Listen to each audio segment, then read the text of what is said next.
I'm very happy to be here. It's really, really cool to see you guys and to be in this place. I love writing. That's why I write. And I know it's kind of a pain sometimes, and some people don't like writing. There's a lot of writers that are like, I love having written, but I hate writing. And I get that, because then it's done. But like for me, I'll be honest with you, like the process is really fun for me. Yeah, sometimes it's grueling, and there's days when I don't feel like it, and I push through it and do it anyway. But it's something that I just love to do, especially like the making up stories part. So I kind of always knew I wanted to write, but I didn't know what. And for most of my 20s, first of all, I was working on an ambulance. I was a paramedic for 10 years. Actually, we have East New York folks here? East New York? That's all you got? Like, East New York in the house. Why are you so quiet? What's up? What's happening? Canarsie? All right. Erasmus people? I used to live on Church of Ocean. Like right there. Anyway. Yeah, they're cute. All right. Calm down, everybody. Yeah, but I used to work at that station on Pennsylvania with the FDNY station with the ambulances. That's where I came out of for a year during my career. I was all over the city. I was at Brooklyn Hospital and Brookdale and up here and up in Harlem and Beth Israel and everywhere.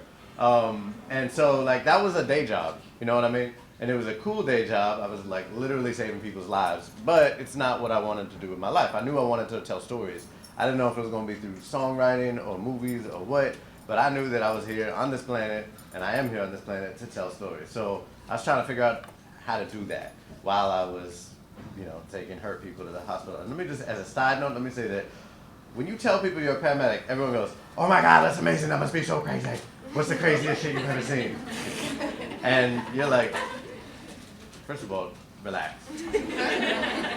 Because it's really actually like a very boring job. Like 90% of the time that people call 911, it's because they're like, "I don't feel like good." And you're like, what part of emergency do you not understand? How long have you not felt good? For like 3 weeks.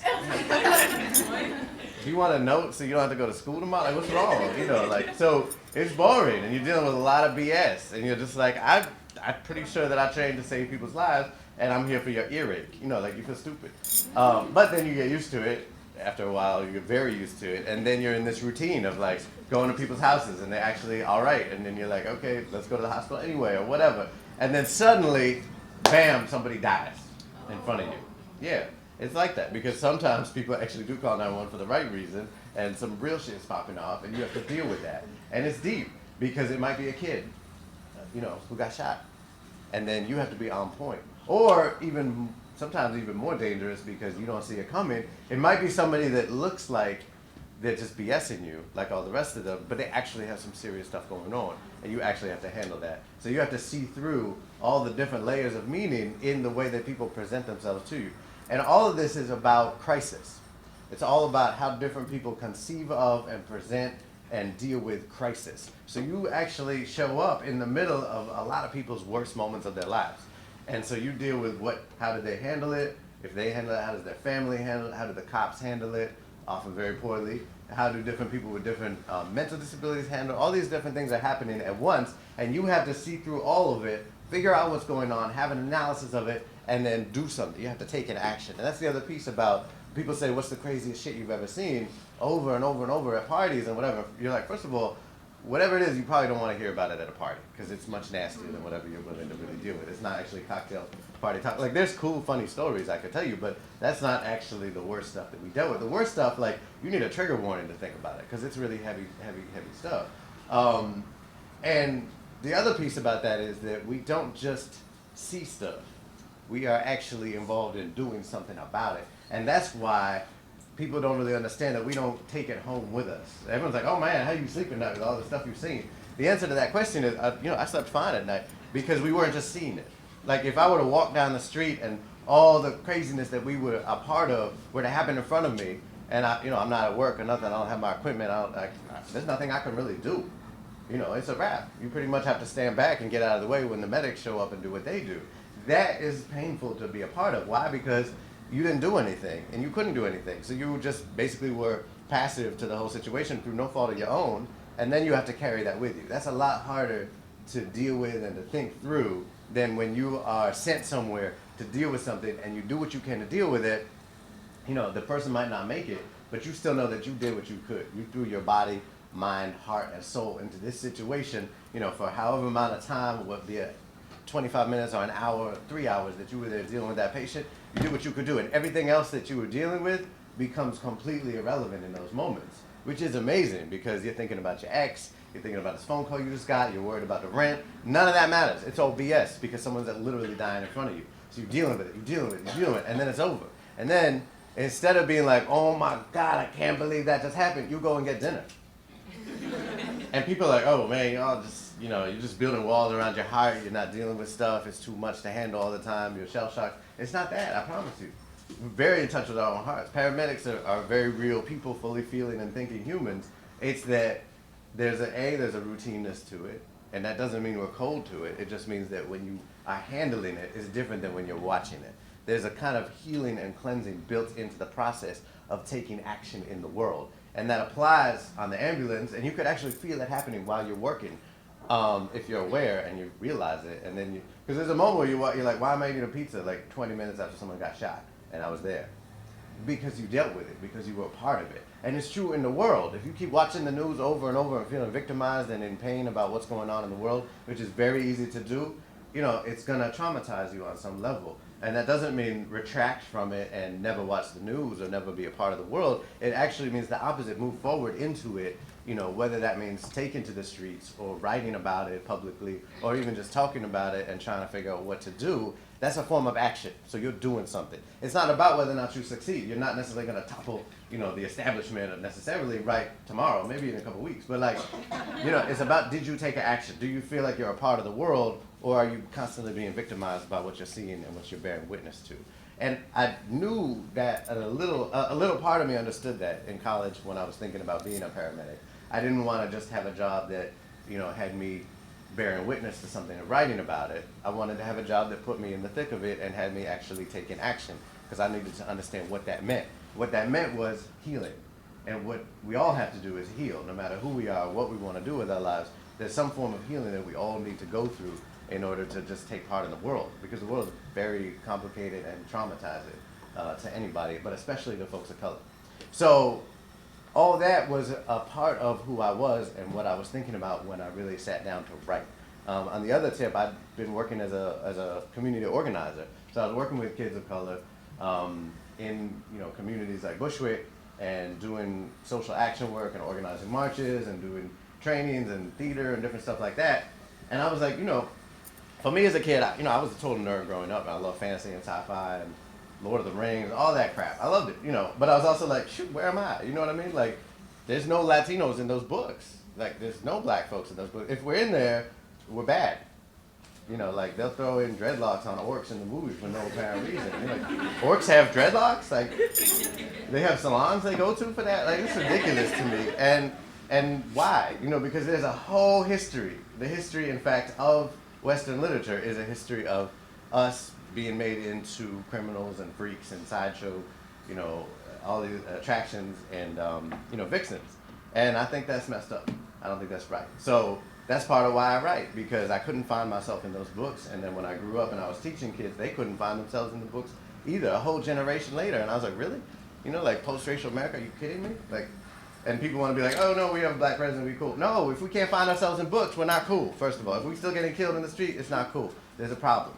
And that needs to be addressed on all fronts. It's not just about, people, there's a system right now that's attacking from all sides. And we have to be very clear about resistance and what that means to come back at that, to find our own humanity on all sides. It can't just be, this or that. It's got to be across the board. That doesn't mean that each individual person has to be constantly fighting, because that's exhausting, right? But that means that whatever you do, you have to do with an understanding that your humanity is always at stake, because it's never been valued by American literature before, except for occasionally here and there, the ones that make it through. So I went into writing with that in mind, knowing that that was a part of what I had to do in the world of writing, was to reclaim fantasy and stories about the city, because also there's a funny thing that happens with the word urban in literature, right? I don't know if you've noticed, but if you go to the urban section of the bookstore, it's all black and brown folks, which is okay. Like, all right, it's a code. It's a code word. It's a word that makes people more comfortable because they don't want to say black and brown folks and then have like a section called white folks. That would be awkward, apparently, right? The situation is awkward. So urban becomes code for black and brown. But if you put on the word fantasy at the end, because urban fantasy is a subgenre of fantasy. That's the genre that I write in. That's what SHADOWSHAPER is called, urban fantasy. I didn't know what the hell urban fantasy was when I started writing it. I was just like, I want to tell stories about ghosts in Brooklyn, because that seems cool, right? Turns out that's actually a thing. So I was like, oh, okay, I guess I'm an urban fantasy writer. Come to find out, all the other urban fantasy writers except like two are white, like white. And their stories are about white people in a city. That's a white city. And I'm like, what city is that? I mean, I know Brooklyn is changing, but like, you know, most of the cities are like, you know, folks of color. Like, that's what cities are. But when you read fantasy, urban fantasy, it's all white people. And you're like, whoa, calm down, what's happening? Or you get the opposite end of that spectrum, which is another lie, which is, you know, this like total degradation in the hood. People are like shooting up on the corner and dying and killing their mothers and like just dying and shooting up while they kill their mothers. And it's like police sirens going by every 5 seconds. And you're just like, oh my God, how did they survive? They don't, because it's fantasy, because that's not even when the hood was really bad, it still wasn't like that.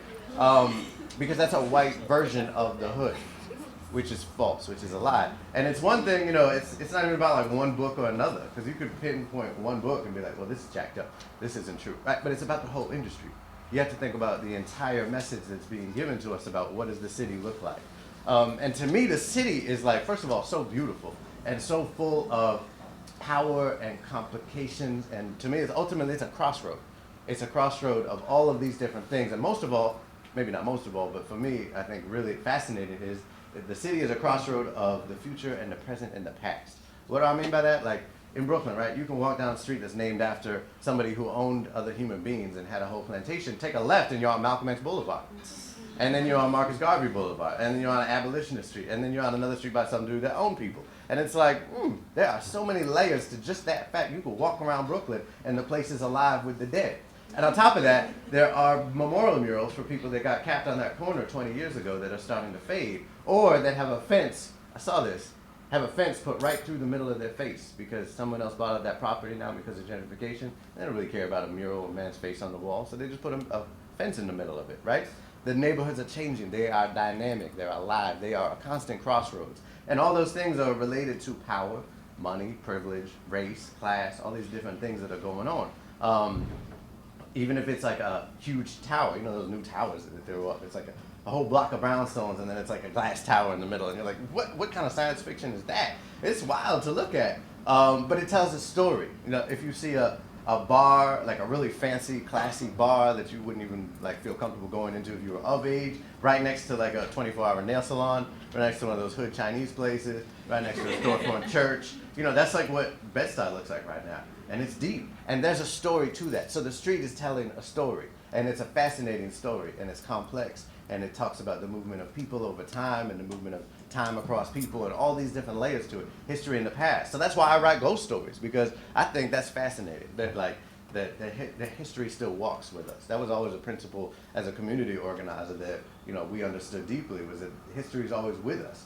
The movements of people over time are always with us. And we're here because our ancestors fought and died for us to be here, in a small way and in a big way, in the sense of literally fought wars and died, or led revolutions and died so that we could be in this room, and not in chains. And also in, you know, in more specific ways in the book world, there were writers, you know, that I consider myself in the lineage of, who told difficult truths and made it through, and sometimes didn't, and published and took that hit, you know, saying things that weren't comfortable for the majority white publishing industry here, and still told those stories, and still got themselves published, and have made it through, their names have carried through to today. So I can, as a writer, look back and be like, yo, these people did this, so I can do this too. And I don't have to make up a story about myself that I know to be false. And I don't have to sugarcoat my story to be more comfortable for a white audience. That's not what I'm here to do. So those struggles are still with us. You know, like I walk in that light. So when I write about ghosts, you know, like it was really important for me to not just have ghosts jumping out and killing people and eating their brains. Why? Because, like, first of all, that's boring. That's what ghosts always do. Stop eating people's brains. But, like, you know, like, it's too much. Like, it's so extra. But on top of that, that's like the history of Western ghost stories is, like, ghosts are much more complicated than that. And most of the world actually recognizes that. The rest of the known globe has, in general, a very respectful relationship with our ancestors. It's not always about people eating brains. It's actually about respect. In my religion, I'm a santero, I'm a lukumi. And for us, we are in dialogue every day with our ancestors. So when I make coffee, I put down coffee for them. It's a form of respect. When I cook, I put down a little bit of food for them. When I'm in trouble, I'll smoke a cigar and we'll hang out. There's a little shrine in my house where we chill. And that doesn't mean that they jump out and eat people's brains or that I actually see them necessarily, but it's about having a comfortable relationship with the past. And I didn't see that in fantasy and horror. All I saw was ghosts eating brains. So I wanted a book that would be like, look, sometimes the past will lift us up, literally. That's why Sierra gets literally lifted up by the spirits around her. They literally carry her over the ocean to find her destiny. And that's important to me. I think that's important to have happen as a model in fantasy. And the people that are trying to stop her, the bad guys in that story are, first of all, they're the bodies of friends of her family that have been basically like infected with other people's spirits. So it's a form of zombie, but it's a form of zombie that someone else has stuck another spirit into and then sent them after. And that's very real as a metaphor, because sometimes our own folks come for us, and it's because they have ideas that other people have put in their head. And that's the saddest thing in the world, because you have to go up against people that you care about.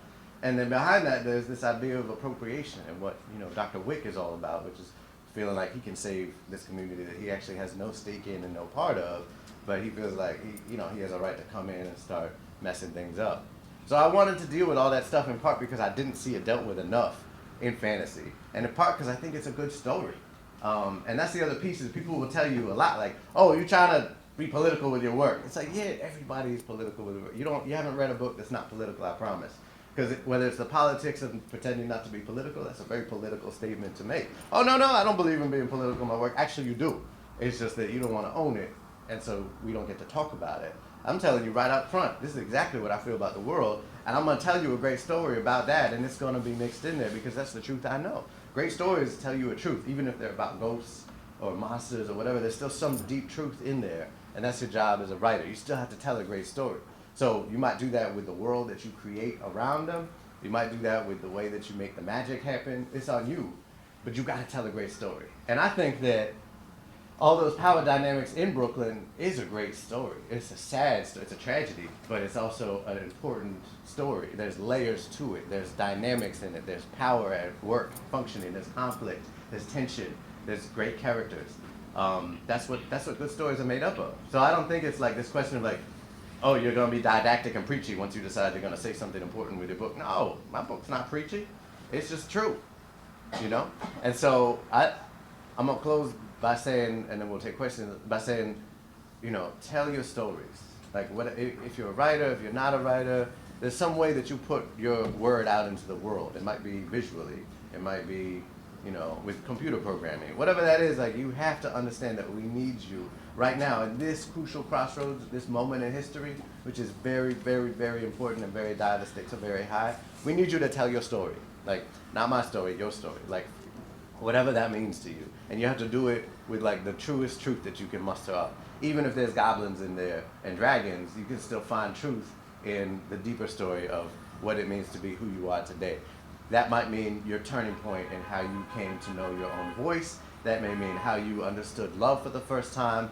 It could be a romance. It could be, again, a computer program. It could be a video game.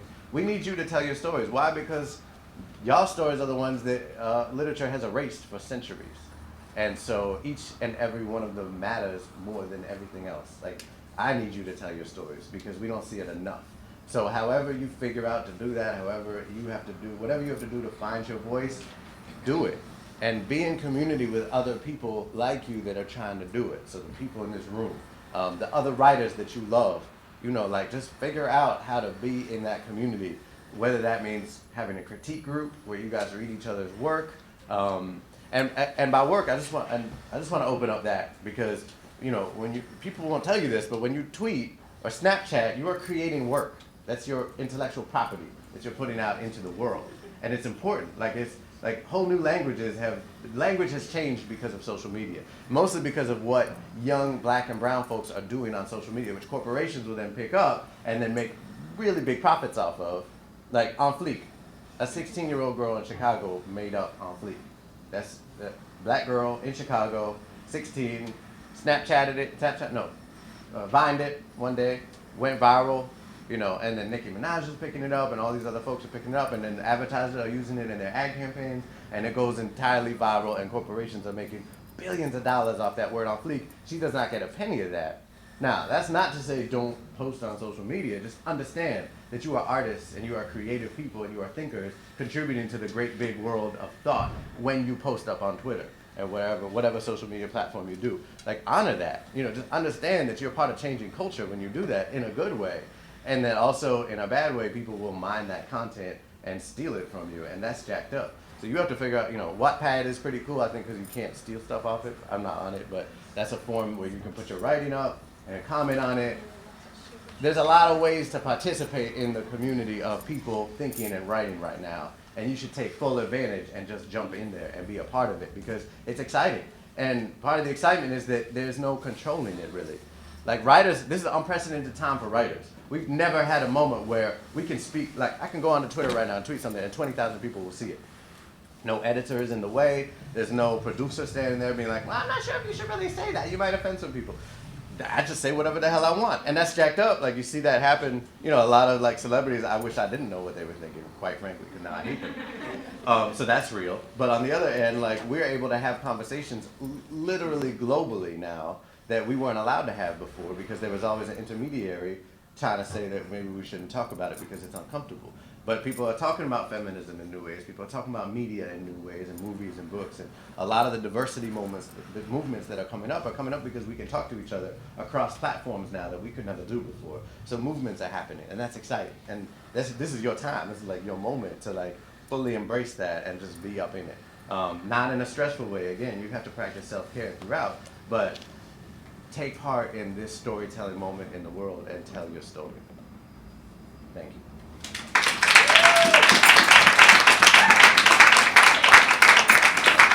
Nice and loud. What's your name? Ivy. Ivy. I believe that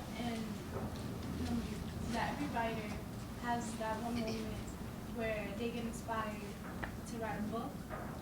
But in this book, specifically, SHADOWSHAPER, what inspired you to write it? Like, what was your moment? Thank you. That's a great question. I mean, it was like a mix of things. Like, because I love art so much. Like when I was a kid, you know how Sierra and Robbie both draw everywhere and all the time? Yeah. That was me. Like I was a drawing ass kid. Drawing my pants, my bag, everything had drawings on it. It was ridiculous. Thank God my parents encouraged it and weren't trying to close it down. So that was a little piece of it. Like I just love art. And then I believe in like the magic power of art to change the world. And I wanted to tell a story that kind of spoke to that in a very physical way so that there were actual pieces of art like doing things and going out and like making change in the world because I thought that would be really cool and I wanted to do it in a way that felt real. It wasn't just like, oh yeah, I love art, you know, like in something that was like physical, like cool. So I wanted them to like go kick bad guys' asses and stuff. I thought that would be really cool. So it was like that. I also love stories of things coming to life, like Frankenstein, like what's the one? What's the ancient Greek one where the guy brings the statue to life? Who here knows? Someone of y'all has to know. Pygmalion. The guy, he makes a statue and he falls in love with her, which is creepy. Really? Yeah, it's really creepy. I don't endorse that. But then he brings her to life, or the gods bring her to life, or some nonsense. It's cool. And so like there's this whole history of stories of art coming to life, or dead bodies coming to life that's I think really interesting to kind of like take part in. So I was thinking about all those things, and then I was thinking about what I was just talking about, which is, you know, Brooklyn hasn't been represented right. We as people of color haven't been represented right in fantasy literature and young adult literature enough.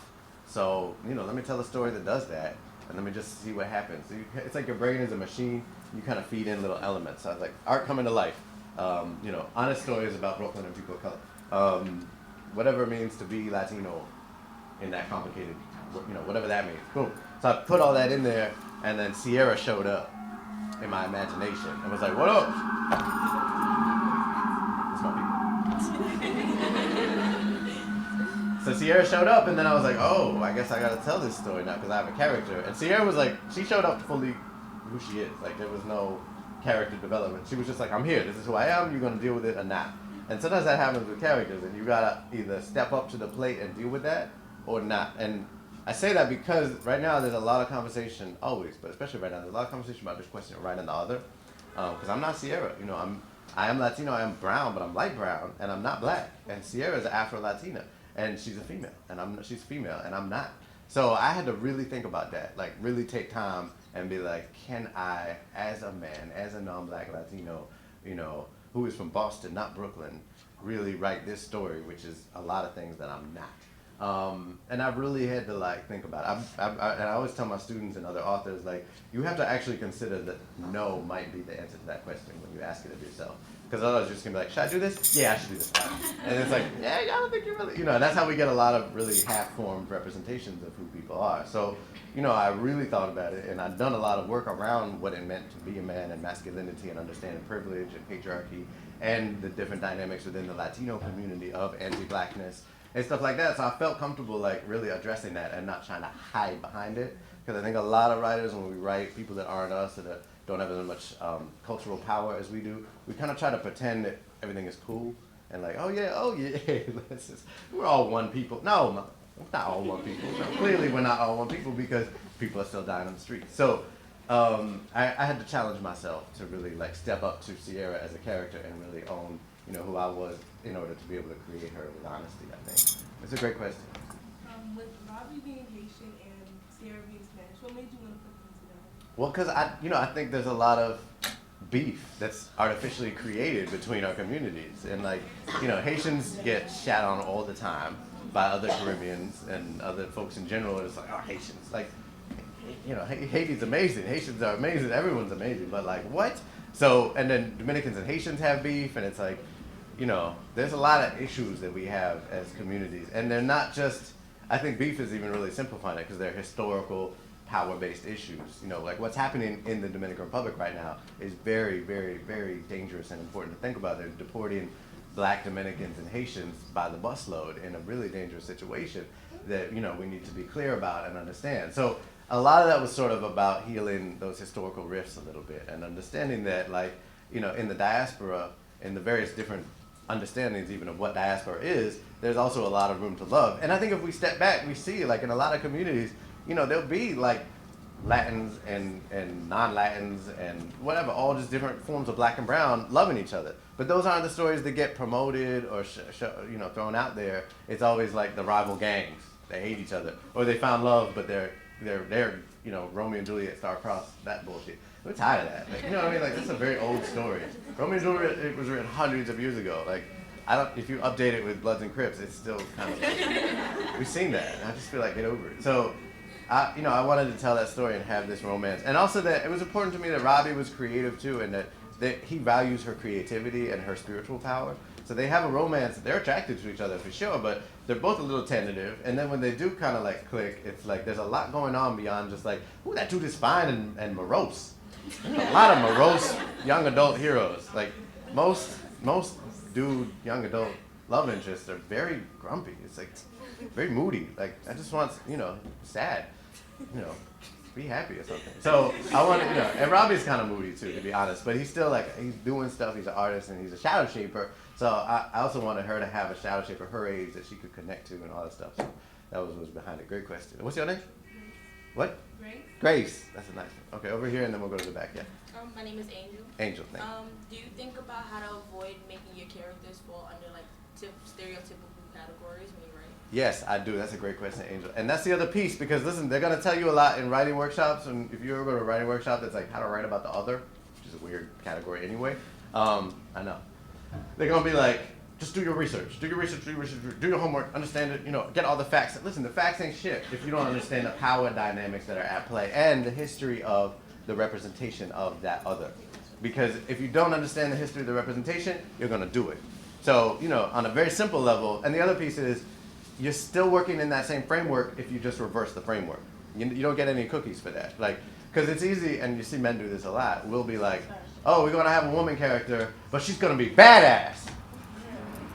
I mean, that's great. Like, I support badass women characters. Sierra's badass, you know what I mean? But, like, if she's not a human, you didn't really do anybody any favors. If all she is badass, she's not a human being. She's just a badass. That's not a person, you know what I mean? So, and you're still functioning within that framework of the weak female character and then the bad. You're not helping. So it requires us to be very deep in our thought process about how and ultimately just to make human characters, even if they're dragons or ghosts, there's still got to be some feeling of humanity to them. and that's the ultimate goal. And then to be true to their situation. So some of that's in world building. You know what world building is, right? You know how you create the world around them. You know, like Sierra gets street harassed all the time because she lives in Brooklyn and she's a girl, and you know, so it's like, and then how she reacts to that is a part of her character and what that means to her, and you know how she's going to go about her life and all that stuff. So you know, a lot of this is about how do you tell the truth and position your characters in situations that's true to where they would be. Great question. In the back. Yes, and then yes. Okay, so are you the type of author? What's your name? Trinessa. Trinessa. Yes. Nice. Are you the type of author that believes in like life after a novel? What does that mean? Like when the novel's finished, like do you still imagine what your characters would be doing to this day and stuff like that? I do, because I'm writing a sequel.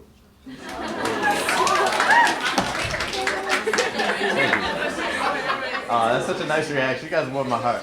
I was working on it like right before I came here. I'm in the last like quarter, eighth of it. I'm really close to finishing. It's not coming out till next year though. I know. It's coming out next fall. Yeah, I know. Listen, let me tell you this.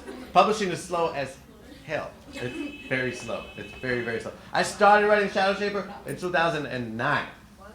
Y'all were like fetuses then. I know you weren't. I know you weren't. You were like 10.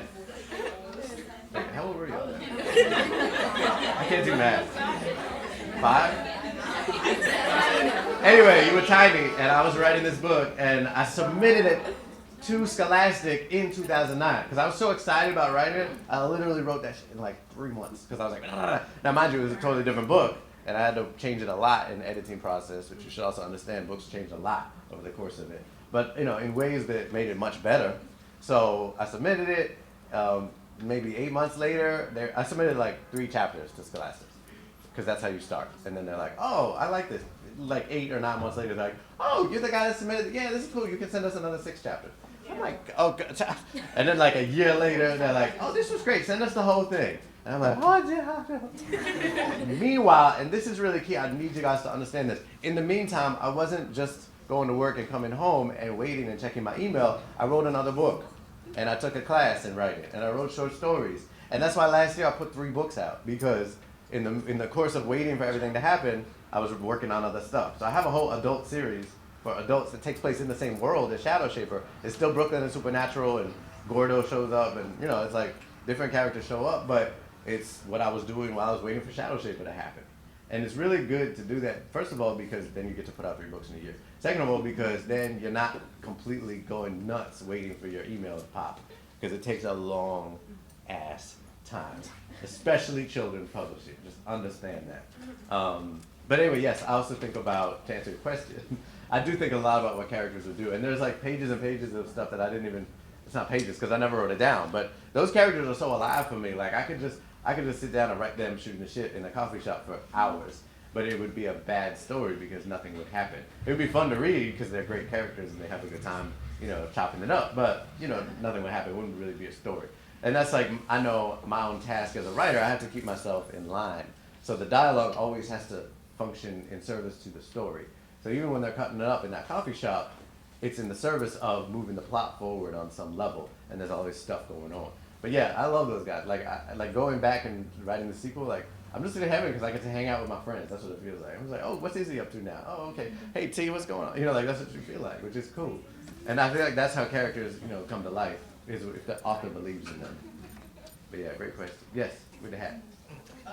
What's your name? Reset. Reset. My question was, what were some of the struggles you had after you published the book, like trying to get it out so other people can read it? Oh, yes. That's a great question because people think that once you publish, you're done. You're not. That's like really the beginning. And it's deep because, you know, most, like, you know, there'll be a couple books, literally like a couple, like 4, you know, in each publishing house or a couple in each publishing house. They will get that big money backing where you'll see it on subways and like ads everywhere, and like there'll be a big push for it, like a multi-million-dollar push. But the vast majority of books, and unfortunately especially books about people of color, don't get that kind of money or funding. So that means that it's on you. Now they'll support you in other ways, but to get your book out there, that's your job. Now, having said that, remember that what I said earlier, which is that we are in this moment of social media excellence where we can reach thousands and thousands of people, and people that follow me have hundreds of thousands of followers. So it's about how do you present yourself and carry yourself in the world a lot. And people know who I am on Twitter to the extent that they trust that if I put a book out, even if they haven't read it, they're going to up it because they like what I say. So things like that really help, and that's a part of it. And then I write essays, for big publications to get my name out there in part, and also just because I get pissed about stuff and I write essays. And that's cool. So there's a lot of different ways, and each writer really has to understand what their path is going to be, both on the page and out in the world. Because it's very, very rarely just going to be handed to you. Like, okay, major, massive, 6-figure marketing campaign, go. You don't have to do anything, just sit back and write your next book.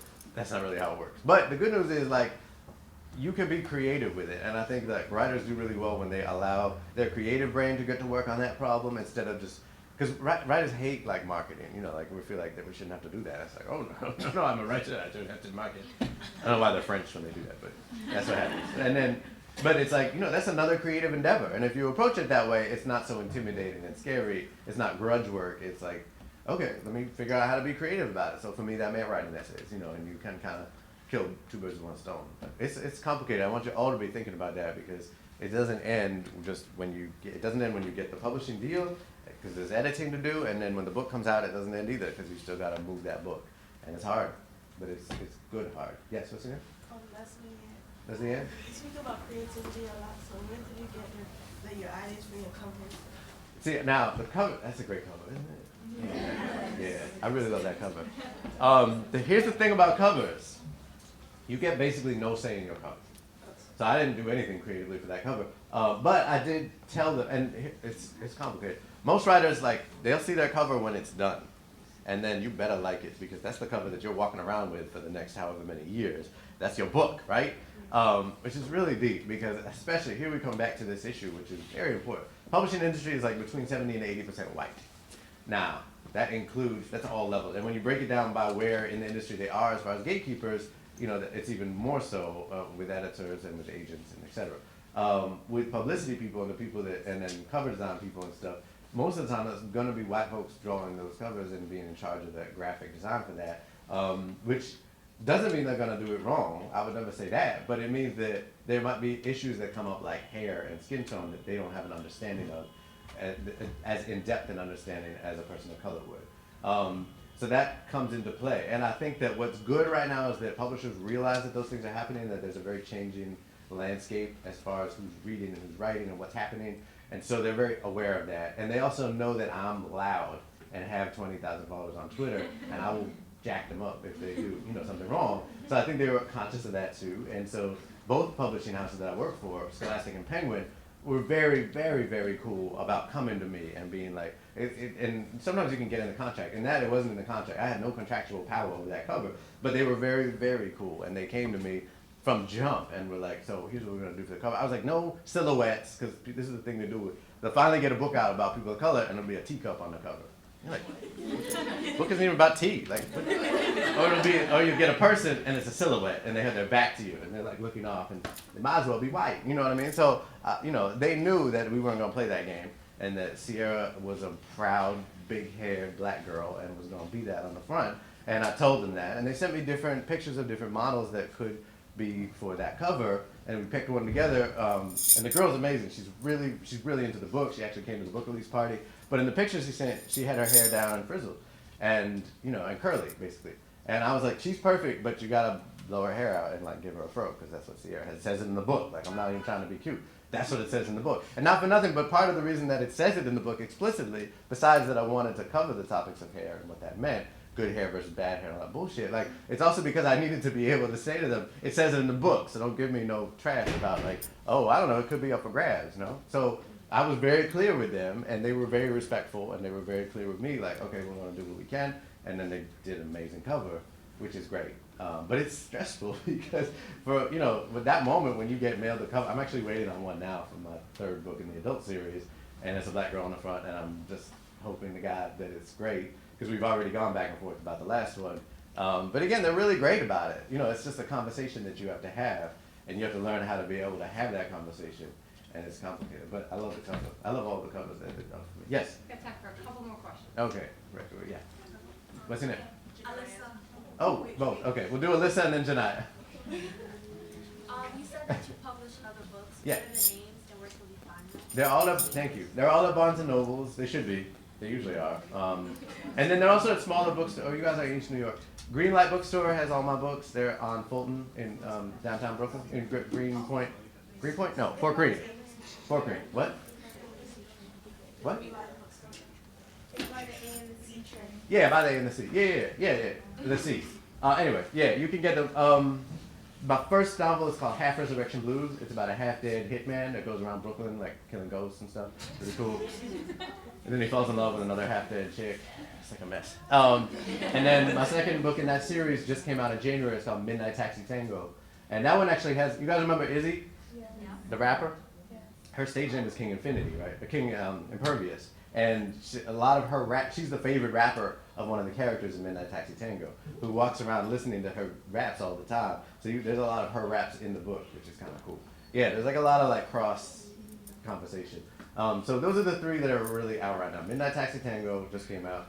Half Resurrection Blues came out last January, and then SHADOWSHAPER, and there's more in the works. Yeah, in the hoodie. What's your name? Janaya. Janaya. I noticed in the book that you wrote about, it was mostly in like the Bed-Stuy area, and you wrote about the changes of how like more like white people are coming in and moving into the houses and changing up the neighborhoods. Right. What inspired you to write about that? Because it's true. Because it's true. Because it's true. A, because it's true. It's a great question. It's a great question. A, because it's true, and B, because it's not written about that much. A lot of books about Brooklyn, and they just don't talk about it. And I'm like, even if you don't want to say anything deep about it, how can you live in Brooklyn and not notice it? Like, it's a fundamental part of the landscape, and it's a deep and interesting part of the landscape. It's a, again, like a tragic and complicated, layered way of understanding Brooklyn, but you can't miss it. Like, so I feel like if you're writing about Brooklyn and you're not noticing gentrification, there's some level of deceit happening. It might be self-deceit, but when I read books like that, I'm just like, what country do you live in? What era are you talking about where everything is just cool? Or whatever, or bakeries already, it's like post-gentrification or something. So it was just about that. It was about saying something true, which I think is our job as writers. So it's a great question. Yes, glasses. I'm Joy. Joy. My question is actually a part in the book. Mm-hmm. When you were writing the scene where Robbie and Tiara meet under the tree, like, what did you go through for that? Because this book took me through an emotional roller coaster. Like, I was with the character the whole way. Oh, good. I was the whole way. Yeah, wait till you read Yeah, this. but So, I really want to know, like, what were you thinking? Like, that was like an awkward moment. Like, how did you... oh, you mean when he's nervous? Yeah, and he's gone and she's talking to him and... Wait, you talking about when she gets off at Church Avenue? And No, then when they at the party. Oh. I thought you said in the train. Okay. Oh, under the tree. Right. Yeah. Whew. That I rewrote that scene a lot mostly because there was different kinds of information that I needed to get out of them, depending on how the book changed. And that's the hardest thing about edits is like you change something in scene 25, and then that means that scene 4 is totally different suddenly. So I did a lot of rewriting, and plus their relationship changed a lot when I was writing the book. And there was a version where they were just totally in love from jump, and it was like, it was like disgusting and boring. No offense, but like, well, it's much more interesting that they actually kind of find each other over the course of the book, I think. So there was that, but like I wanted it to be awkward and sweet at the same time, and I wanted there to be kind of an instant like understanding, but also like you're clearly keeping shit from me, so what's really going on? And I think they have a sort of a sweet relationship based on drawing, because there's that moment where he shows her what he's working on, and he's like, do you like it? And I think it's kind of a vulnerable moment for him, and she's like, yeah. But then she has to pry like his phone number out of him. She writes her phone number on his thing. She kind of has to be the aggressor a little bit because he's a little bit passive. So I just wanted to play with all those dynamics, partially. And this is obviously a common theme for me because it's something I don't see enough of, I think, which is like sometimes the guy is passive and the girl has to deal with that, and that's the truth in reality because he's shy. And it was just about trying to make it sweet, but awkward, and lay a foundation for something to grow out of it. Yeah. Yes. My name is Ruth. Can you read a part? I don't think we have time. Your time? Oh, okay. Can someone lend me their book? And before I do that, or while I'm finding the place, one more question? Yes. Oh, jeez. What's your name? You guys speak up there. Janice, speak loud. Janice.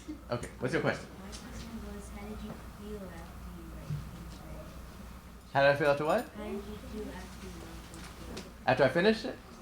Oh man, listen, I was writing this book for like 7 years. Like, it was ridiculous. And for a lot of that time, it was plastered up on my office wall in note cards with little cartoons on them, because that's how I was thinking through the plot. I would like tear a piece off and put it back over here and move it over there. And there was a period where I just felt like, even though I had a publisher and a publication date and everything else, I still felt like this is never gonna be published. Because it's just a perpetual, constant process. And it's literally, like for 7 years, like it just felt like it's not gonna happen. And that wasn't even depressing, I just got into that routine. And then suddenly there was the day where I had to start emailing back like final changes. And it was like, oh my God, I've been so used to just playing with it. I've changed it so many times and I could do whatever I wanted because it would change again. You know, so I just got really loose with it. And then suddenly it's like, no, what's this gonna be? What is it actually gonna be? What's it gonna be in print? And that was stressful. But then it was done. You know, I don't even remember the moment, honestly, because there were so many different moments where I sent it in and it was done, and then there was another change, and there was another change. It feels more like a period of months where it's just like, I think we're at the end. And then we finally were, and it was like, you know, it's an amazing feeling. But I think the best part of the whole process really has been like conversations like the one we're having and hearing from people who read it, especially young people who are just like, shit, I never saw myself in a book before, let alone a fantasy book. That's what's so cool about it, because that's why I wrote it. So that's like really the most gratifying part. Like, it's so cool to be on all those lists, and I don't mean this like flippantly at all. Being on those lists has been amazing, and the New York Times loving it was amazing, especially because there was an author I admire that wrote it up in the review. You know, totally blew my mind. The coolest thing ever is people A, seeing themselves in it, young people, and B, being like, oh, you know, I could write. Like when people tell me that they started writing because of my book, you know, I could die right then. Like I'm good. That's it. That's why I write. Like mission accomplished. And I feel like, you know, effing award because I did that, like in the world. So as much as it's cool to have a great little statue and put it up on my bookshelf, I would like that one day, yes. But like the fact that I've inspired other people to write is the coolest thing that will ever happen to me as a writer. Like period. Wait, there's this. Okay, one more question. Okay. And then yes, I want your question too. But wait, right here and then right there. 2 more questions. Go ahead. Evan? Heaven. Nice. Okay, yeah. I was wondering, do you have any tips for inspiring new actors? Actors? Writers? First of all, keep writing. But again, like, it's okay to take breaks. Like, don't feel like if you miss a day of writing, you're not a writer anymore. You're still a writer, I promise you. And listen, every single one of you, if you write, you're a writer. You're a writer. Trust me. You may not be a published author. That's okay. You will be one day. But you're a writer, and you gotta own it. You know, stop listening to people that tell you you're not something. I promise you are. So, and if you enter into the process with that understanding and knowledge, then I think it makes it a little bit less intimidating. Like you should try to think of the process as your friend, not your enemy. So you're not in an oppositional where your process shouldn't be beating you over the head. And it shouldn't be like that. You know when the blank page is looking at you like, what? What you gonna write, son? Like, it's not, don't have that, don't let the blank page talk to you like that. You're like, sit down, just relax a second. I'm gonna write whatever the hell I write. And you're gonna deal with it. You gotta, and then he'll be like, oh, okay, cool. And then, or she. And then y'all can be cool. But you need to make friends with the blank page. Like, you can't be staring you down. You can't be in a staring contest with it, because you're not gonna write well. Because you're gonna be like, yeah, I'm sorry. You know, that's not a good place to write from. And yes, young man. My name is Oris. Oris? Yeah. Cool. So I was wondering, like, a lot of the characters have any of them were ever created or based off of like real life interactions with other people? That's a great question. You know the falsest words in any book is at the very beginning in the copyright section where it says no character in this book is based on anyone living or dead. Bullshit. It's a lie. It's a lie. It's a book about ghosts and dragons, and that is the falsest thing in there. I promise you. Yes, everybody's based on something, but it's not a one-on-one like Sierra equals that person. More often than not, it's like I took a bunch of people and I squished them all together and then added a lot of my own imagination, and then that's where they came from. Or a lot of it is, why can't I find this section? Oh, here it is. Oh no. A lot of it is more like true to energies in a room. So like the way that young folks, like y'all chat with each other when you're just hanging out and you're not, you know, on camera or on being watched by adults or whatever. You know, that I think is like something to find truth in the pages of a book. Because that's something I don't see a lot, because usually it's very stilted dialogue, and like, you know, kids cut up, like y'all get it in, and like there's like riffs and rhymes and different elements, there's call and response, there's a whole lot happening. And to me too, like that kind of storytelling which happens, which especially young people do, but really I would argue a lot of people, when we're just on the corner or wherever we are just cutting up and talking, that's the kind of storytelling that I really take a lot of inspiration from, along with books. You know, books are super important, and like to be a great writer, it's very important to read a lot.